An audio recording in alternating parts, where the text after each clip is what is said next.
All right. Hello and welcome back to My Mom's Basement. It is Robbie Fox, and I am here with the legendary Diamond Dallas Page, DDP. He's in the basement. He's been a long requested guest. People have been telling me, you got to get Diamond Dallas Page on the show. So thank you for being here. I really appreciate it. Good to be here, man. I love it. My mom's basement.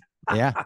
Yeah. We're It's here to awesome. talk about the return of Biography, WWE Legends on A&E, and it will feature a Jake the Snake episode this Sunday, 8 p.m. I can't wait. I love this series, and I just wanted to thank you for not only being on the show, but for all the work you've done in helping the legends of this business in retirement. Obviously, it was very public with the resurrection of Jake, as we called it. So thank you for that. And I love that Jake is alive and gets to see all his flowers and all his praise in moments like this, right?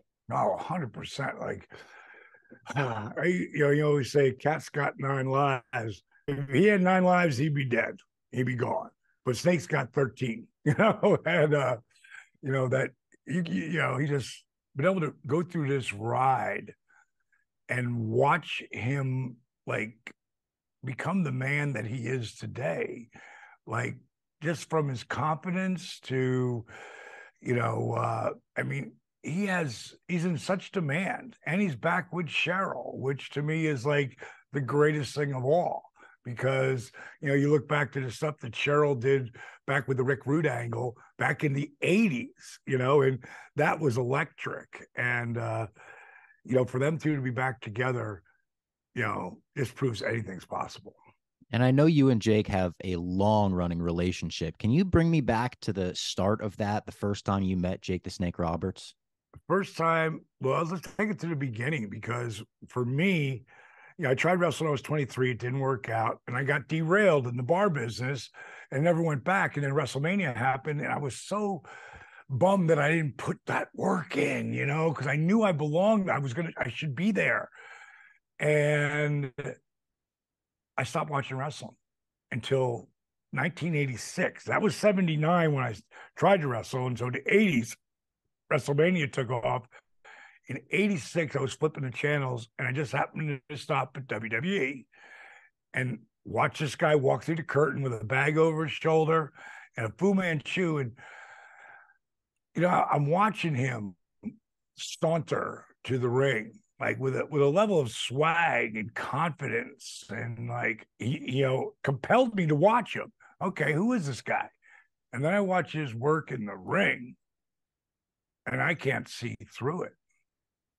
Like, I know I tried this, it was brief and I didn't learn much, but surely it's still the same thing. Or is there? I called my buddy up who started working with me, who went for this dream of being a wrestler. He did it 2 years after I did. Never went anywhere for him, but he got to work a little bit. But I had to call him and say, dude, did I miss something? Because I'm watching this guy, Jake Snake Roberts, and his stuff looks real. And he goes, don't be a mark. He's just amazing. But to hear him cut the promos, and immediately, boom, I'm sucked back into the TV because of Jake the Snake Roberts. And then I became a fan. And then one day, I've got this big club, probably about 9 months after I first seen him. And I'm in my office, place is packed. And I might say packed 1,000+ people. We got 7 bars, the place is electric. And I was reaching for my keys, and on the monitor, I see someone, because there's a camera at the front door and the back door. And I see some guy walk in, and I'm like, no way. And I start to go to the club, but it's so packed. I ran around the side like Mickey Mark, and got to the front door. I go, Johnny, the guy walk in here looked like Jake the Snake Roberts. She's like, yeah, everybody thinks it's him. So I run in there and I see him, and I slow down and don't want to fanboy all over Jake Roberts. And eventually I work my way towards him. Like, the place is so crowded. He's waiting for a drink. And I finally get up near him and I go, hey, man, you Jake Snake Roberts? Who wants to know? I said, the guy who runs this place. And he said, yes, what can I do for you? I said, what are we drinking? And it's really funny that, the resurrection of Jake the Snake, which is, now up on Amazon Prime, that the Resurrection Jake was all about Jake getting sober and, changing the story he tells himself and turning his life around. But back then, when we meet, it's all about getting shit faced, Yeah. and we got so drunk. And Jake wanted me to go with him afterwards because he was headed to that next level of, partying. But by that time, I didn't do that anymore. And Yeah. mainly because I saw it ruin so many people's lives, talking about cocaine or whatever came along with that, that ride that where he went to from there. But he never paid for anything, and he told all the boys. And one night, these guys, let's see, where would it be? Right here. These guys roll in the club. And that is me with Luke the Bushwhacker and $1 Million Man Ted DiBiase. And I'm not Diamond Dallas Page yet. Yeah. I'm just Page Joseph Falkenberg. Like, we got, everybody. I took care of everybody. So guys were coming in there, and so I just kind of put him as part of my commercial. Oh, yeah, don't miss the hot legs on Wednesday night. Might throw Yeah. some Much in or some Hulk or Jesse Ventura. But I was just playing, and all of that spurred me. Jake had come in a couple of times, so we got to know each other. Drinking buddies. And he had a buddy that he could just turn to and knew he'd be taken care of, don't have to deal with any garbage, because those guys were crazy over at that time. Oh my God, all of them. And you mentioned how good Jake was in the ring. The first time you saw him, he captivated you. And I agree. I've seen you put Jake on your Mount Rushmore of in-ring workers. And I want to know what Sure. makes him so great to you. Was it his master psychology work? Was it the fundamentals that he was so good at? It's not like he was doing, the top rope planches and crazy dives. He didn't need to. It was all, like you said, it felt real with Jake. It was the storytelling, from the interview really from the entrance to the work in the ring to the interview. Everything was believable. If Hulk wasn't so huge, the man at that time, in the 80s, Jake could have taken that spot. Yeah. But would they have trusted him with that? Because they knew back then he already had issues. So do you go with the guy, the golden calf? Do you keep staying with him? Even though they're all chanting DDT, like, no one ever really talks about that. Yeah. And, he's just about to work with them. And he's so over. He's so believable. And this is what happened in my career too. Freaking the Diamond Cutter was so over that surprise out of nowhere, and how I'd come from nowhere, but I wouldn't come from nowhere. It took me 8 years to get there, an 8-year overnight success. And I had Jake Roberts and Dusty Rhodes in my ear the whole time. So it wasn't just I did this. I had incredible mentors. And next thing you know, I go from being a heel to people chanting DDP. It's kind of like weird when you think about it. DDT is so much like DDP. There was a lot of similarities, and I stole so much stuff from Jake. And he loved it because everything I made my own. Yeah. It was supposed to be, man. It was like God put us together. And you mentioned your mentors, Dusty Rhodes and Jake the Snake Roberts, two of the greatest legends that the business has ever seen. Did they look at the business from a similar mindset and point of view, or did they have very different takes on how to, navigate the wrestling world? I think they had very different takes. Dusty he never was mad at me for anything, but he was mad at me at times with Jake Roberts. Like, why is that drug addict your other mentor? Like, you're putting him on the same level as me. And you know what the really cool part? When he read Positively Page, and I'm talking about Dusty Rhodes, because he read it, and he told me he read it 3 times because it's, he loved the way that book was written, because he wanted to tell the stories himself that way. And he said, now I understand your relationship with Jake. Wow. That was really cool, Yeah. that he got it, And Dusty was, I mean, oh God, he was, he really loved me and my energy, but he never really saw it as the wrestler until I tore my rotator cuff and spent a year with Jake Roberts. Yeah.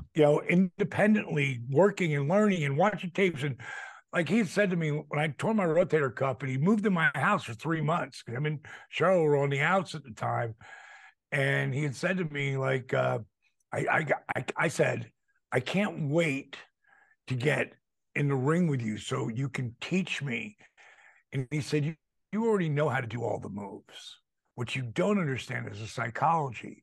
You're going to learn more sitting on the couch, watching your matches with me than you will in the ring with me. And he was partially right about that because I actually did get to work with him a couple of times, and I learned a lot from him in the ring. But the mental storytelling was, it all came from him teaching me that.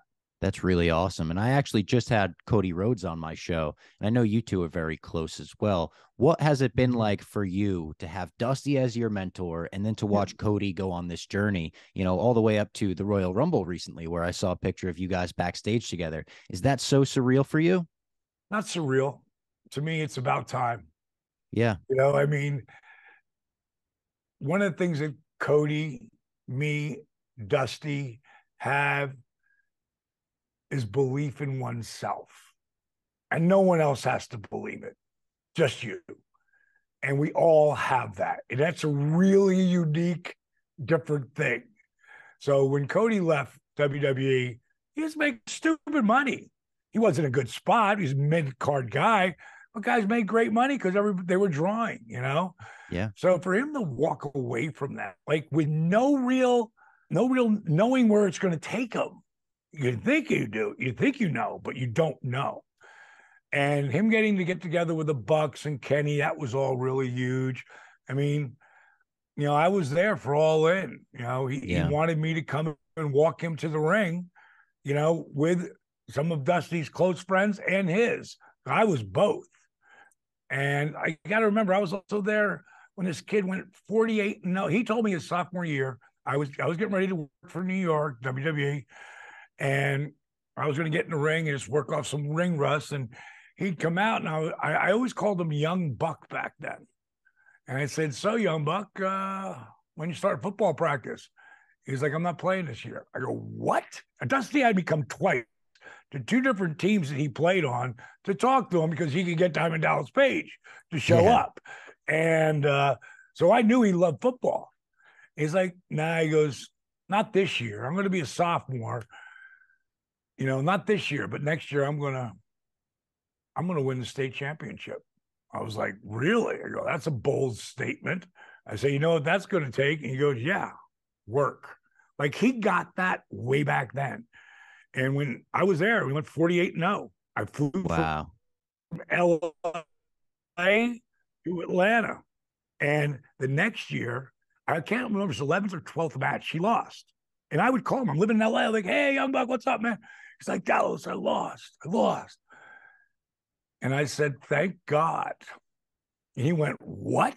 Why would you say that? I said, Code, you don't learn anything from winning.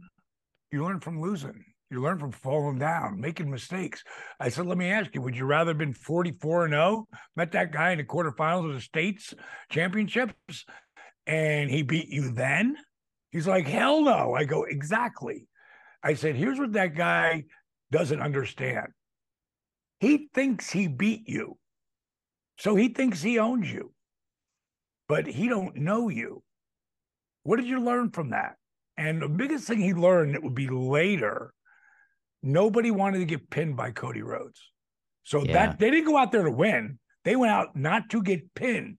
And once he realized that, he'd take him down. And once he saw him realize and he's just doing everything they could, he'd let him go. And he'd stand back up. Then he'd take him down. And then he'd let him go. Take him down. Let him go. By this time, they're so blown up. Bam. He pins them. And he went straight to the state championship. I was there with my daughter, Brittany. And he got on that mat, and you have 5 people, that your family can be on that. It can only be family. And he said, Dad, get Dallas down here. And I came down, and Grandpa had to leave, and Wow. watched him go against the same kid that beat him, and he ate him alive. So That's an incredible story. I've known who that kid is forever, you Yeah. know, and he's got a different belief system, but it's all wrapped around not just belief but work, So going to the Rumble, and now I mean, coming back from that peck, Yeah. if that didn't get him more over, like Tony Khan did not realize what he lost, because, and not as the worker, because he's great, and obviously he's going for the universal title, the top title in the business. Not for that, it was for his storytelling. Like, think of the guys that Cody either put over or went to a draw. Darby Allin. Whoever heard of Darby Allin? Cody goes 20 minutes with him in a draw. MJF. He brought MJF in. Yeah. I mean, bring in if Cody would have been booking, they never would have screwed up Wardlow, because he was Goldberg hot. Goldberg hot. You don't fuck with that, because that don't happen. That don't happen. But it was, and now it is what it is. I really like Tony a lot, but he let a key person. He forgot who that person was. So that is what it is. So we've talked a lot about Jake the Snake Roberts today, and Dusty Rhodes, and even Cody Rhodes. I would love to talk about Diamond Dallas Page and ask you, as a huge fan of your wrestling career, and specifically all the variations of the Diamond Cutter, do you have one that sticks out as your favorite variation? Oh, I don't, but I have a couple, like the one with Big Show, who kept choke slamming you up the top rope and going into the finish, turning Diamond Cutter. Eddie Guerrero came up to me one night when I was getting ready to do the thing with Malone and Rodman and Hulk. And he goes, he goes, I got a new one. He goes, let's do it out of a power bomb. And like, Eddie Guerrero was one of the greatest athletes ever. And I'm like, out of the power bomb? I go, how do we do that? He goes, don't pull me straight up. He goes, roll me up on your shoulder. So I pick him up, and he's laying on my shoulder, and he's like back bending. His head's over here, his feet's over there. And I go, what do I do now? He goes, boost me. And I went, and he just flipped and slid down on my back right on his feet. Like, Eddie could have been a Olympic gymnast. Him, Rey Mysterio, those guys just were such unbelievable athletes. Ray still is. I don't know how he's going, the way he's still going. It's unbelievable, because I watched him fly through the air, and I mean through the air, like 15 feet in the air, and land on the railing, like a number of times. I doesn't. But Eddie, when he dropped behind me, I went, wow, if we could nail that. And that was picture perfect. That because no one was like, oh, he's going for a power bomb. No, he's going for a Diamond Cutter. I was like, That's my favorite. Eddie was amazing. That's probably got to be the top one. But I love a giant one, and Goldberg. Yeah, because Goldberg, that should have been, to me, for me personally at that time. Like, I was so hot at that time that it would have been believable if I would have beat him with a Diamond Cutter, and would have taken that character to another level, just like it did with Savage. But it also wouldn't have hurt Bill. And I could have put Bill over the following Monday or the following pay-per-view rematch, And of course, he beat, and then it would have been, to me, for me personally, at that time, not that it wasn't done the right way, because it was different. It was just a different way to do it that I'm sure Bill was not a big fan of. So I love that one, and I also love, there's a classic Jericho one where he goes to throw a kick, you spin him around for the Diamond Cutter. That was a classic. Again, another ridiculous athlete. Jericho has had the run that he's had. Like, to me, him and Sting, are like the guys, but Chris is working singles on top all around. Those two guys have lasted the longest, but Chris, he's like the Ric Flair of the generation. You saw Ric Flair in the 70s and the 80s and 90s and 2000s. You saw Ric Flair forever, and Jericho's in that spot. He did come on at the end of the 80s as a kid, and then 90s and 2000, 2010, now 2020. And he's still working on top, and he's still believable as hell out there. And who gets an entrance like Chris Jericho? When they stop the music, everyone sings your song until they stop. Yeah, and it's the song he debuts, 30 years into his career. It's not even like it's a classic song that's been around forever. It was a new song that he got over. Right. Crazy. You know what? I'm sitting next to the guy right now, Nathan Mowry, who directed that video in the DDP Yoga Performance Center. Oh, wow. That was shot in the Performance Center? Hey, Nathan, how many views does that have now? I think 60 million. 60 million views. Not bad, eh? Not bad. Another song that I'd like to ask you about is your old theme song, Self High Five. Selfishly, I'm a huge Nirvana fan. I've got a Kurt Cobain phone case. I've got the same poster up there, right? So awesome. I want to know, this was commonplace for WCW at the time to kind of rip off popular songs. Did you have a say on what song your theme would be based on, or at least what band your theme would be, in the realm of? No one gave a shit about me then. You know what I mean? I was the top, maybe the top of the bottom of the middle, maybe, and Jimmy Hart loved my energy and he loved my work ethic. And he was like, Diamond, we need to come up with a new song for you. You should come down to Tampa. So it's like, okay. And he goes, think about what you want to do. And it was really a choice of two Nirvana songs that was, what was the other one that was really hot too? That can't remember the name right now. That Come As You Are. Come As You Are. Come As You Are. I thought about doing that one, but there was just something about Smells Like Teen Spirit that just stuck with me. And I was like Nirvana fan. I thought those guys were amazing. And look at the freaking career that David's had, like everywhere. And I think, did he do a Super Bowl commercial? Yeah. I mean, nobody can be hotter than David Grohl right now. But being able to do that, and Jimmy said, I said, how do we get to do that? And he goes, we just reverse the notes. It'll sound very similar, but we reverse the notes. And what's really funny is that when me and Raven, I'm on, Beat Savage, I'm bringing, get a feud a year in 1997. And now I want to work with Rave because I love Raven, and his work he was very similar to Jake. You know what I mean? And I really wanted to elevate him, and also Benoit. That triple threat match that we had was unbelievable. I wanted to elevate both of those guys within our company and make them. And so we shot this thing on MTV because I had a bunch of influences with MTV. Let me see if I can see a picture of this guy. This guy right here. When I managed this guy right here, and his name is Smitty, and that's a 62 pink Cadillac. And I had known this guy named Joe Davola. And do you remember in Seinfeld, they would talk about crazy Joe Davola? Yeah. That's the Joe Davola. And come on. Swear to God. And I was back in the club days before I'm doing any wrestling stuff at all. And we had opened up this club, and I got on the microphone and I said, everybody check out MTV because I'm going to get Smitty on MTV. He was a visual comedian.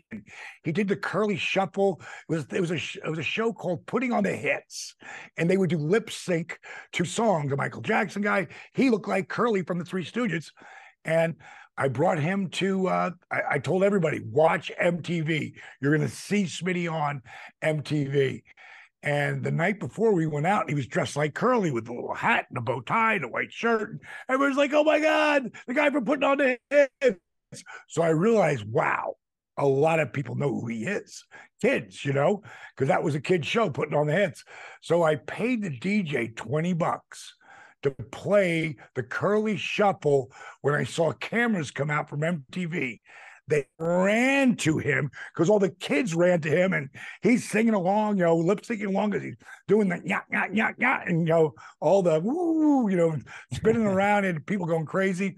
MTV filmed it, and this guy Joe Davola came up to Smitty and said, "What else do you do?" He goes, "Talk to my manager."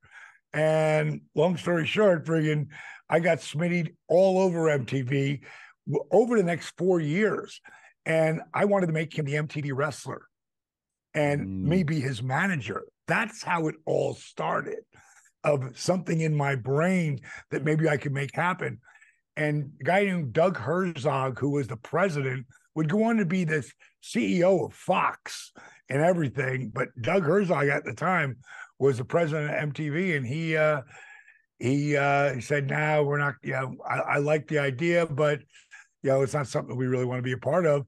And I asked Smitty if he wanted to, do this wrestling thing, and he's like, "No, I'm not really into it." And it go, I'm gonna everybody else, and I'm gonna live this dream, right on up to getting. It took 3.5 years to get to WCW, and at some point they were like, "We can't have you manage anymore because," I'm like, "Why?" I go, "What did I do wrong? I'll fix it." "You didn't do anything wrong, but you can't really fix it." "Why?"